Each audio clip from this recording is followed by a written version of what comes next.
안녕하세요, 쌤입니다. 우리는 아주 어렸을 적부터 덧셈과 곱셈이라는 연산을 배웁니다. 이른바 구구단이라고 부르는 것으로 우리는 이 곱셈이라는 것을 처음 접하는데, 이미 다들 아시겠지만 결국 곱셈이라는 것은 덧셈을 누적시킨 연산과 같거든요. 예를 들어서 3 곱하기 3이라는 것은요, 3 더하기 3 더하기 3, 총 3을 3번 더해준 결과를 우리는 3 곱하기 3이라고 하는 거잖아요. 어떤 수에다가 n이라는 것을 곱한다라는 것은 결국 그 어떤 수를 총 n번 더해줬다 라는 것과도 같은 의미입니다. 덧셈을 누적해서 곱셈이라는 것을 만들었듯이 곱셈을 누적시켜서 뭔가 또 다른 연산을 만들어 볼 수 있지 않을까? 네, 바로 그것이 여러분들 다들 잘 아시는 거듭제곱 연산입니다. 아마 여기까지는 다들 잘 아시는 내용일 거예요. 이제 우리는 여기서 이런 의문까지도 풀어볼 수 있는 겁니다.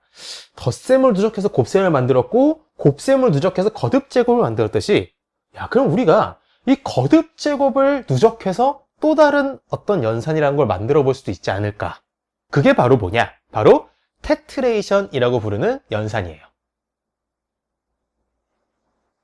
테트레이션이란 앞서 보신 대로 거듭제곱을 반복해서 얻어지는 연산입니다. 일단 그 이름부터가 살짝 생소하시죠? 테트레이션의 뜻은요, 일단 4를 의미하는 테트라, 그리고 반복을 의미하는 이터레이션의 합성어거든요. 직역하자면은 4번 반복했다라는 뜻이죠. 흔히 덧셈을 1차 연산이라고 불러요. 그리고 이 덧셈을 반복해서 얻어지는 곱셈은 2차 연산이라고 하거든요. 그리고 이 곱셈을 반복해서 얻어지는 거듭제곱 연산은 3차 연산이라고 합니다. 그리고 이 테트레이션은 이 거듭제곱을 반복해서 얻어진 것이기 때문에 우리가 4차 연산이라고 불러주는 것이죠. 이 이름을 처음 붙인 사람은 영국 수학자 구스타인이고요. 그럼 본격적으로 이 테트레이션이라는 연산은 어떻게 표기하고 또 그 계산은 어떻게 하는 걸까? 일단 x의 n번째 테트레이션이라는 것을 우리가 기호로 이렇게 써줍니다. 이 식을 읽는 법은 x의 n번째 테트레이션이라고 읽습니다. 이 식 연산식은 어떻게 되느냐? 얘의 의미를 다시 한번 새겨보면 x를 총 n개 거듭제곱했다라는 의미거든요. 즉 이렇게 써보는 거죠. x의 x제곱에 x제곱에 x제곱에 쭉 해서 총 x를 n개 거듭제곱했다라고 해서 이렇게 써주면 되는 겁니다. 예를 들어 보도록 할게요. 2의 두 번째 테트레이션부터 우리가 이거를 계산을 해보면 이것의 의미는 뭐냐? 2를 총 2개 거듭제곱해줬다라는 거거든요. 그럼 우리가 이걸 이렇게 써볼 수가 있겠죠. 2의 제곱. 그리고 이 자체는 그냥 거듭제곱 연산이 되는 것이죠. 그 값은 4가 되는 거고요.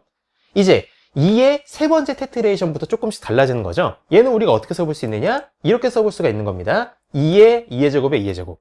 총 2를 3개를 거듭제곱한 것이죠. 그리고 그 값은요, 위에서부터 계산해 보면은 결국 얘는 2의 4제곱이고 16이 나오는 것이죠. 다음 2의 네 번째 테트레이션은요, 이거 계산해 보면은 일단 이렇게 써볼 수가 있는 거고요. 2의 16제곱이 되면서 그 값은 65,536이 됩니다. 여러분들이 방금 우리 계산했었던 거 16이라는 결과가 이번엔 얘의 지수 위치에 놓이는구나 라고 생각해 볼 수 있어요. 여기에 있는 4가 여기 올라갔죠. 그래서 16이 됐고 이 16이 위로 올라가서 65,536이 됐고요. 자, 그렇다면 여기서 퀴즈.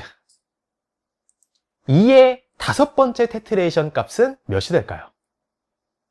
아마 계산하실 수 없으실 겁니다.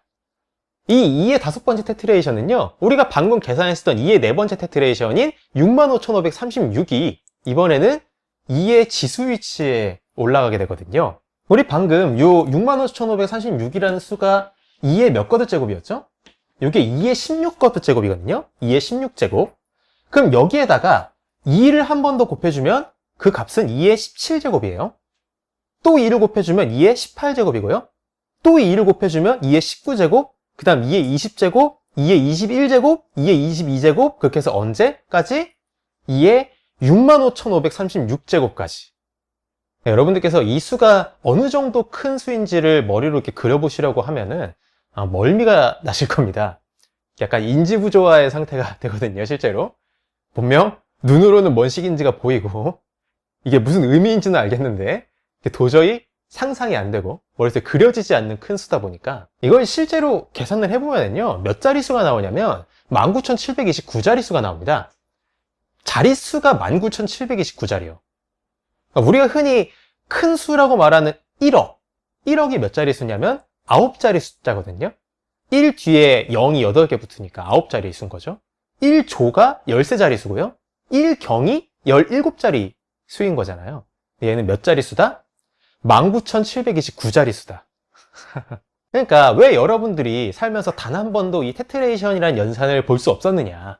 바로 이런 이유 때문이에요. 이 테트레이션 연산으로 나오는 값들은요, 우리가 흔히 일상에서 다룰 만한, 접할 만한 그런 크기의 수가 나오는 게 아니거든요. 뭐 하물며 2의 5번째 테트레이션 값이 그럴진데 2의 6번째 테트레이션은, 2의 100번째 테트레이션은요.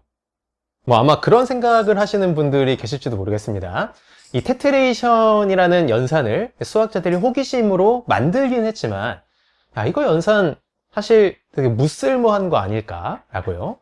사실 뭐 수학이라는 게 애초에 그런 현실의 쓸모 무쓸모를 따지면서 이렇게 발전한 학문은 아니지만, 정말 재밌는 사실은요, 방금 보신 이 테트레이션이라는 어마어마한 연산으로도 도저히 처리가 불가능한, 그래서 이 테트레이션을 또 반복해서 얻어지는 연산인 펜테이션, 그 펜테이션을 또 반복해서 얻어지는 헥세이션을 넘어서 그 누적 횟수를 아예 일반화시켜버린 연산인 하이퍼 연산이라는 것이 현대 수학계에서는 필요한 상황입니다.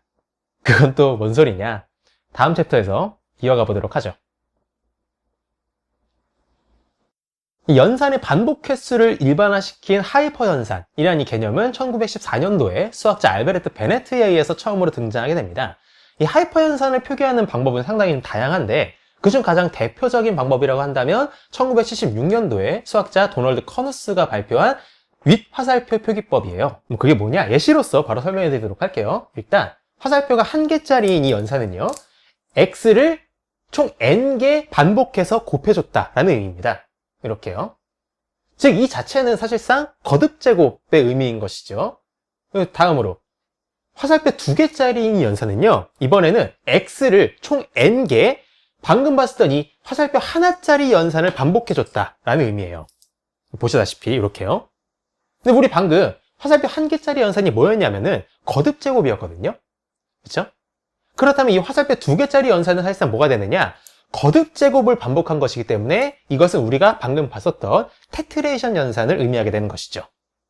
그리고 화살표 3개짜리 연산은요, 더 나아가서 이 화살표 2개짜리 연산인 테트레이션을 반복한 연산이 되는 것입니다. 즉, 이 화살표 앞에 있는 수를 뒤에 있는 개수만큼 반복해서 연산을 수행해 주는데, 그 수행해 주는 연산의 종류는 만약 화살표가 3개짜리였을 때는 화살표 2개짜리 연산을 반복해 주는 것이고요. 화살표가 2개인 연산 같은 경우는 화살표 1개짜리 연산을 반복해서 수행해 주는 그러한 것인 거죠. 뭐 얼마든지 일반화 시켜볼 수 있지 않겠습니까?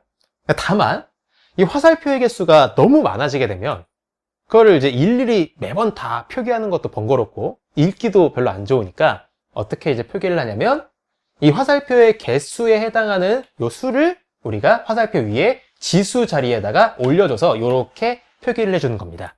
이게 바로 하이퍼 연산이에요. 뭐 예를 들어서 펜테이션의 누적 연산인 헥세이션 같은 경우는 이렇게 표기가 되는 것이죠. 뭐 재밌죠?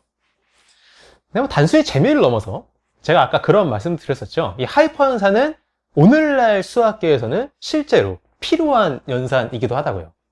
근데 그 대표적인 사례가 뭐냐라고 하면 바로 그레이엄 수라는 것입니다. 이 그레이엄 수는 상수인데요.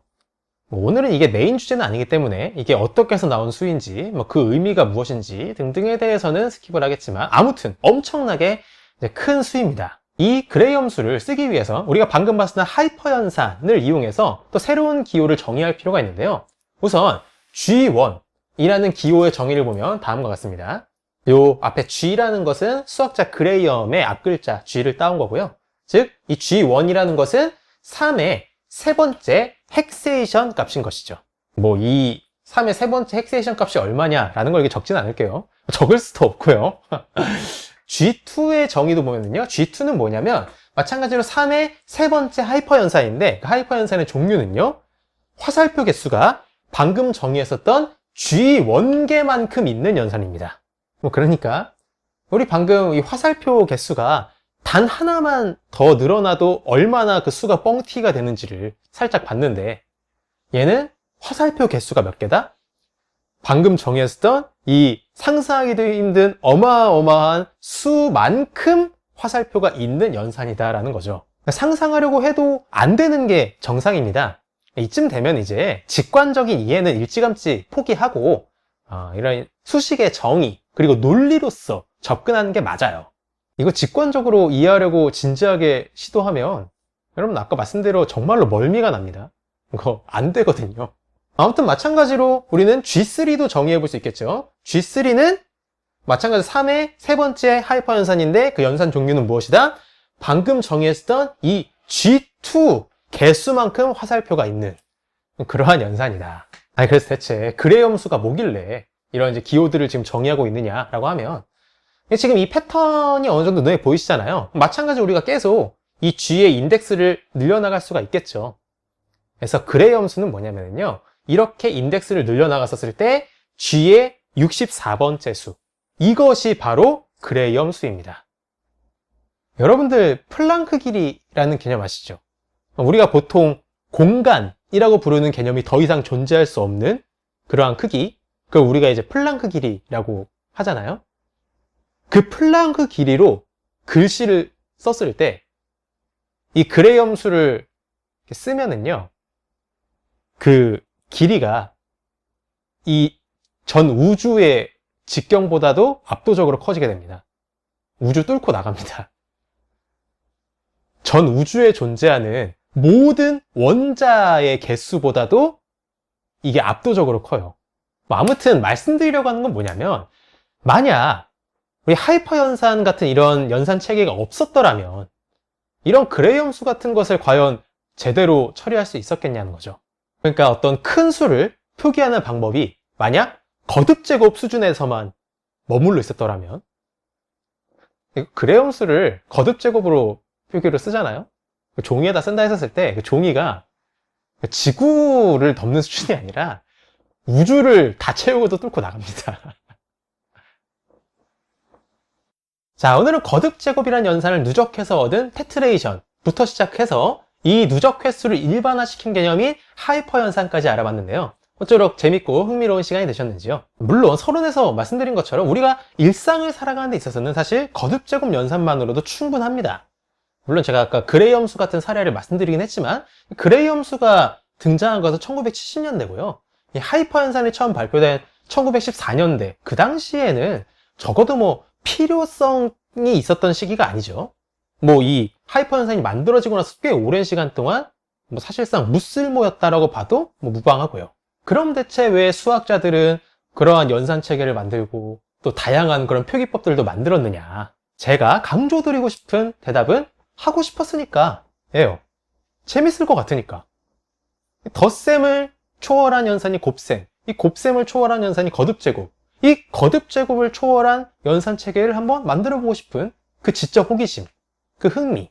오늘 여러분들께서도 새로운 내용들을 이렇게 보시면서 느끼셨을 그 지적 호기심, 그 흥미야말로 수학자들이 이 수학을 공부하는 제1의 이유입니다. 그게 바로 수학이라는 학문이죠. 이 궁극의 지적 유의수단. 그러니까 여러분들께서도 언제든지 이 수학이라는 세계에 노크를 해보세요. 수학은 평생 여러분들께서 가져가실 수 있는 훌륭한 취미수단이 되어줄 것입니다. 자, 오늘은 여기서 마치도록 할게요. 저는 다음에 또 재밌고 유익한 수학 이야기로 여러분들께 인사드리도록 하겠습니다. 오늘도 긴 시간 경청해 주셔서 감사합니다.